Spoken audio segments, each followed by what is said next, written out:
Hello. So you guys have been asking me to cover way more of this 5K WCOOP main event second chance strategies with Solver, because if you look on the screen, you can see like 2 big blind stack, 1.6 big blind stack. There's a lot going on, and it's super interesting to see some of these strategies, like how Daria Booker has to play, how Diet Ronin has to be if Daria Booker open rips, how tight does the big blind need to be when open happens? Does Lena over here going to have even a three bet only range? Does he have any calls? Because these are typically spots where like you can't be so certain because it doesn't really happen. You don't really go too deep into looking this, so it's very nice to go and cover this stuff. So first of all, let's start with this whole hand where Lena is going to go all in, as we will see over here, which will not be solver approved. So Garin, easy call, right? But this jam is not solver approved, but I do think that exploitatively, or like if you can make even a slight read about the calling ranges, you can see you would see it's going to be actually okay. So when I covered the whole final label replay, I did say like, nah, I don't remember exactly, but the idea was like there is no chance you get to kind of champ this. At least in my head, that's what I'm thinking. Like, and the whole idea with this is it's very difficult, even in this scenario where two guys have like 2 big blinds or less. It's very difficult for button to start playing any two cards. It's like over 75% on the button to go ahead and jam with 7 big blinds effective. It's just not, it's very difficult for you to ever see that being true. There will be some spots, obviously. But as we see over here, it's losing slightly, like $90. But if we go now and look like, hey, what happens if Lena jams? What is the calling range of small blind, right? Because small blind has 6 big blinds, you can actually see that Lena, first of all, Lena is jamming very weak range, right? Lena is still jamming 57% minus the top of the range. So the calling range of small blind is actually quite wide. And there is a good chance, even in the high stakes games, that nobody's really going to call you this wide, to be honest.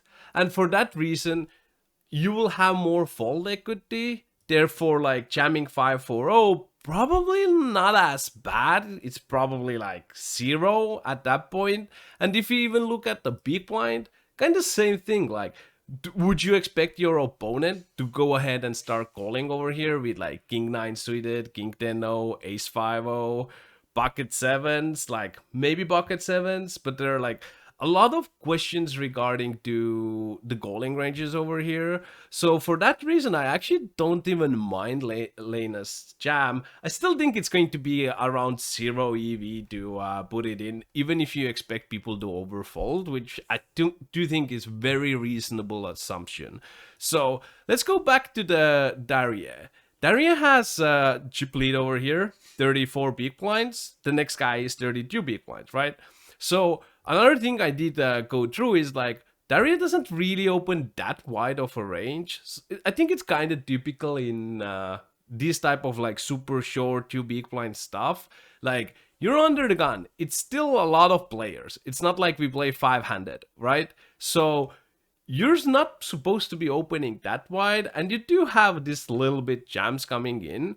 One thing to mention over here is this jamming range only will work if people are going to call accordingly, especially big stacks. So if you go ahead and look at the jamming, what people need to call against this jam, you will see like 12 big blind stack.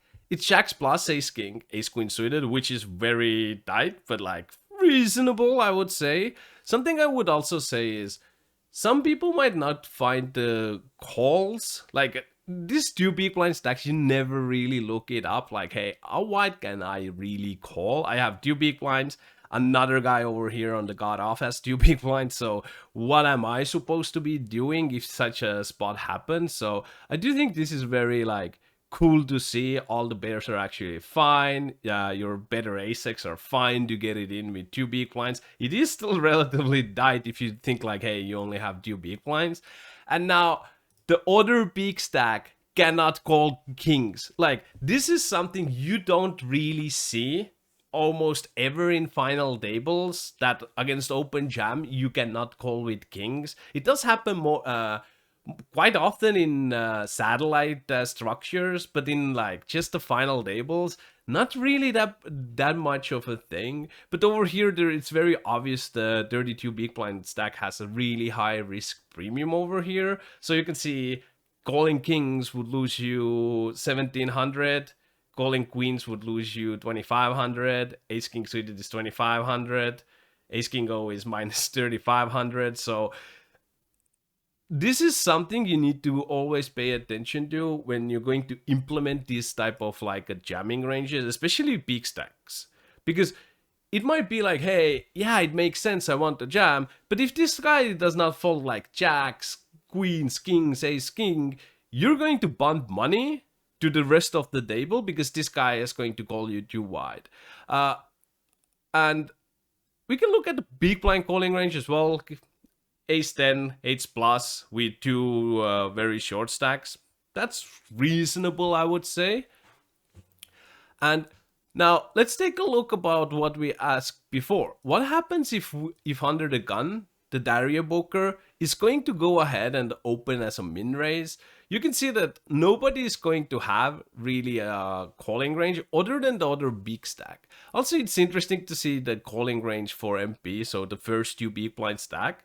It's not all the pairs, but fives plus, like all like suited broadways, ace 9 o, ace 5 suited plus. So it's quite a wide range. I do think some people might be too tight in these type of spots with two big blinds, but again, you don't really like go too deep into like, hey, how should I play two big blinds on the final table, really? So I do think often you might even think like those two big blind stacks might end up being a little bit too tight in general. But another interesting strategy is for MP, the other big stack. You can see kings purely call, like mostly you just play a calling range. You really just 3-bet aces and ace kings suited over here. And mostly you just call. You do get to call kind of wide range. You're very well protected because you're flatting so high up. So you don't really need to worry about that too much. And another interesting one for me was, what is the big blind strategy, right? Because this is like kind of tight dish opening range, so to speak. It's like under the gun. It's 20%. Very offsuit ace x king x heavy, offsuit Broadway heavy, I would say. And like big blind is like 7 big blinds. Can you really go ahead and start calling or not? And it's like, not really. You're supposed to be very tight. So this is one of the spots I would imagine people might be making mistakes by, like, even with 7 big blinds calling like suited aces, some suited suited connectors, that might feel pretty decent, but like as we can see, you're actually supposed to be jamming a lot. And the jamming comes in because you get these folds about 50% of the time from under the gun player. So it just shows this player still has decent amount of so to speak, under the gun steals, aka folds against even 7 big blind jams.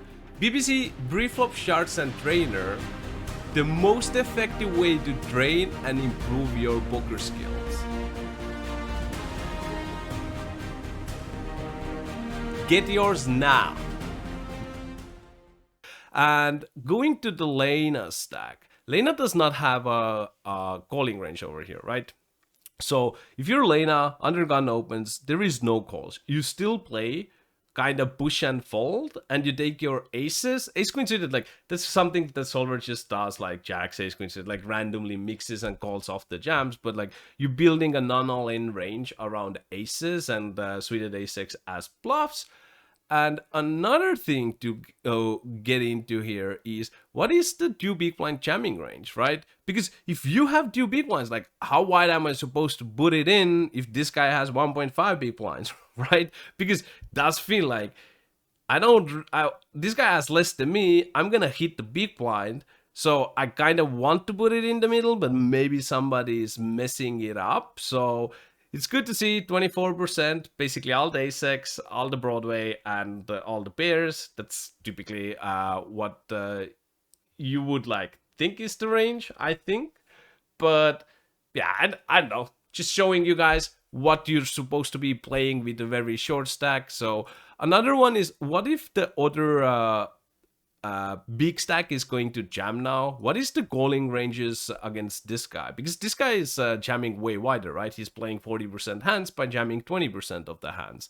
So if the jam happens, 15 big blind, ace king go, again, need to fold ace king go. It's like, it gets very, very tight. Jacks and ace king suited, still good to get in. If you look at Lena's range, queens plus ace king suited. So it's kind of tight. And the big blind, ace plus, ace 9 ace 8 suited. Again, I would imagine people are a little bit tighter than these ranges when they face this type of a jamming range. But one thing you want to always keep in mind, if somebody's going all in, it's in this type of scenario, it's very obvious they are not, or like, they shouldn't be really going all in with top of their range. So it's like mostly the middling cards, and like, it's a wide range of hands, so you're doing kind of okay-ish, especially with like this 5, 6, 7 big blind stacks, because, well, you do want to also like get some chips, and like, it is weak range that your opponent is jamming over here. So if the do X happens here though, the question now becomes very simple again, like, does any of these players have a calling range? And it doesn't really look like that.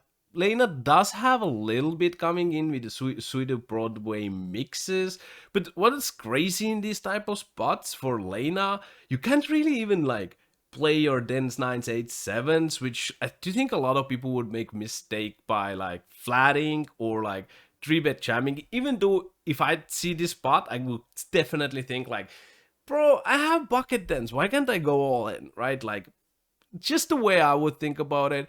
But if you really look at the calling range, you're not going to get called by, like, even jacks are supposed to be folding here, right? So you're just, if you go all in with tens, you're just hoping your opponent, if they call, have ace king or ace queen, right? Because otherwise you're pretty much dead over here.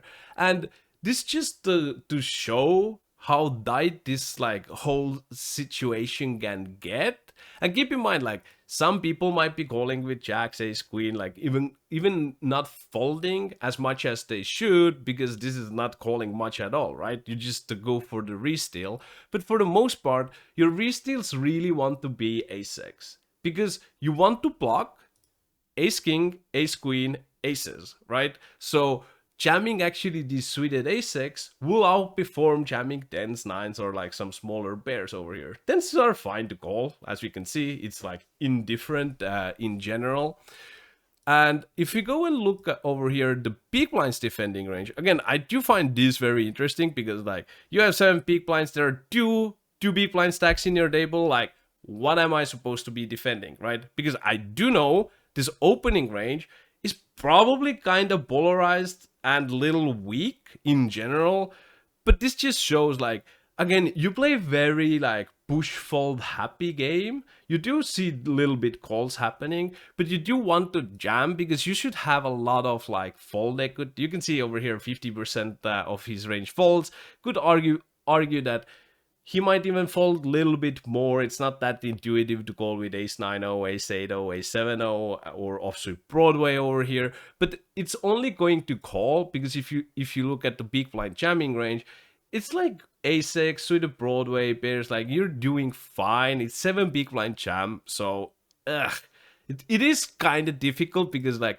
are people calling this? Are people like, some people might be like, hey, it's 7 big blinds, I'm not folding anything, right? Like, you don't really know this. So for me, I found this whole solution very interesting in general, just to see how tight somebody needs to be. And we can like finish it off with God of open jamming range, which is 1.5 1.5 big blinds, right? So if you have 1.5 big blinds, again, 43% of hands needs to go in the middle. Very questionable if people are going to put that in the middle, knowing like in few hands this guy is forced to go all in because he's going to hit the big blind. So there is a future game, and yes and no. And no, I did not use future game while running this solution. So future game could change it up a little bit, but hey, those are the GTO solved ranges, and that's the GTO. So I hope it was useful for you, and if you want to see more, subscribe.